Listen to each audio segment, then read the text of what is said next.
bíblica é uma maneira emocionante e envolvente para as crianças aprenderem as histórias surpreendentes da Bíblia. Tem como objetivo despertar o interesse das crianças pelas histórias favoritas da Bíblia. That's cool. Hey sis, which picture is different? That one. Cada livro contém mais de 40 imagens prontas para colorir e páginas de atividades destinadas a envolver as crianças e ao mesmo tempo ensiná-las sobre a palavra de Deus. É uma maneira maravilhosa de estimular o interesse da criança pelas coisas de Deus. Vamos colorir uma história bíblica está disponível no Ministério Jimmy Swaggart. Vamos colorir uma história bíblica? It's more than just a coloring book.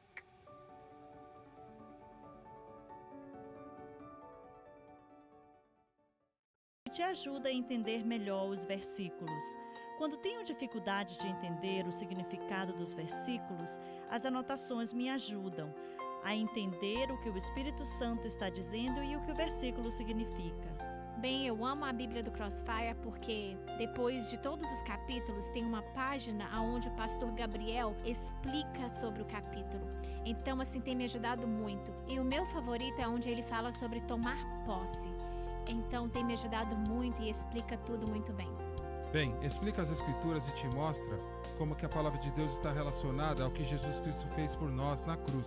Porque quando eu estou confuso com o versículo, eu vou para os comentários e aí me explica muito bem o que o versículo quer dizer.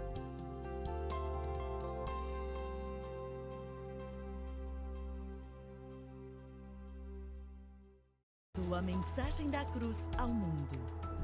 Esta é a rede Som Life de televisão.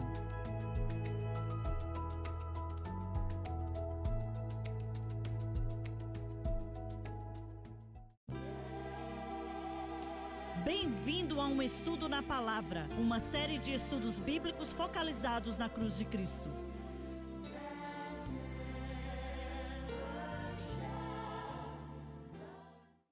Bem-vindo hoje ao Estudo na Palavra. Eu sou o evangelista Jimmy Swaggart com Lauren Lawson, Bob Cornell, Dave Smith e Dr. Don Paul Gray. Estamos muito felizes de estarmos com você aqui hoje. Queremos continuar de onde paramos ontem. Existe uma certa discussão a respeito desse mágico, Simão o Mágico, quem ele era e se ele foi salvo mesmo ou o que aconteceu. Vamos começar no 9. Ora, havia certo homem chamado Simão, que ali praticava a mágica. Fala da prática da arte da mágica que vem de Satanás, iludindo o povo de Samaria, insinuando ser ele grande vulto. Parecia que eles acreditavam no que ele dizia, ao qual todos davam ouvidos do menor ao maior. Diz que todos estavam hipnotizados por sua mágica, dizendo: este homem é o poder de Deus.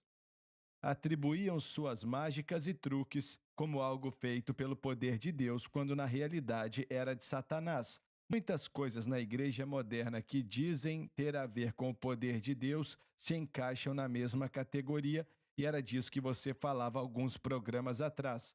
Com certeza, essa é uma declaração muito forte.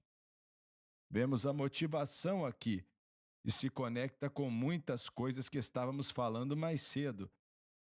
As pessoas que estão tentando conquistar grandes coisas para se glorificar ao invés de glorificar a Deus. E creio que essa motivação faz uma grande distinção, uma diferença. Devemos fazer o que fazemos para glorificar a Deus, não para exaltarmos a nós mesmos ou o homem.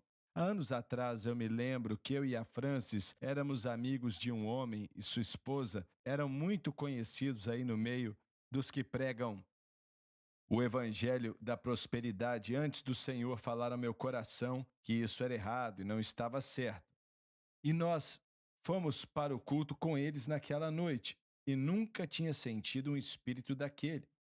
Como foi naquela noite? Foi o espírito mais estranho. E não veio de Deus também não. Foi algo muito estranho e constantemente ele dizia: não chegue perto de mim, a unção está em mim. Se você chegar perto, pode afetar a unção. Coisas assim tolas, não é? Tipo isso, não fale comigo e tal. Ele não falou isso comigo, mas ouvi ele falando com outros o tempo inteiro. Por aí vai. Mas é, nunca esqueci aquele espírito que senti, que era tenebroso, tenebroso. E pode continuar, por favor. Aderiam a ele porque havia muito os iludira com mágicas. A palavra iludira se refere ao fato de que uma pessoa, as pessoas, já não têm mais a habilidade de pensar ou seguir o que o pensamento deles diz. Quando, porém, deram crédito a Felipe, que os evangelizava a respeito do reino de Deus, agora encontraram um poder maior do que o poder das trevas e do nome de Jesus Cristo. A salvação está nesse nome, e ele se refere ao que a cruz representa. O nome Jesus quer dizer Salvador. Iam sendo batizados assim homens como mulheres. Depois que eram salvos, eram batizados nas águas, não eram batizados para serem salvos. O próprio Simão abraçou a fé. A evidência é que Simão acabou aceitando ao Senhor Jesus. A palavra abraçou a fé é usada exatamente como foi no versículo anterior, que significa salvação. E tendo sido batizado, nos informa que Filipe viu evidência bastante de arrependimento e fé em Cristo que acabou batizando Simão exatamente como foi com os outros. Acompanhava Felipe de perto, observando extasiado os sinais e grandes milagres praticados. Observou com atenção o que Felipe fazia e via que não tinha nenhum truque envolvido ali. Então, dessas passagens do versículo 13, que diz que Simão também acreditou, acreditamos que ele aceitou a Jesus. E você pode perguntar, se ele tivesse feito isso, não ia ficar confuso com as outras coisas. Não é bem por aí. A experiência que ele teve com o Senhor duraram umas 2 ou 3 horas, se é que durou isso, certo? Até em um certo período de tempo, existem homens hoje que querem poder, que querem prestígio e que nasceram de novo, são cheios do Espírito. E o que o homem chega a fazer para controlar e ter poder sobre outras pessoas, infelizmente, não é só na área política, mas na religiosa também.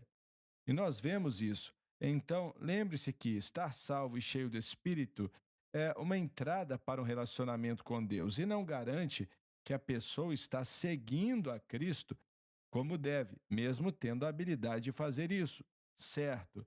Então, não fico surpreso quando encontro pessoas que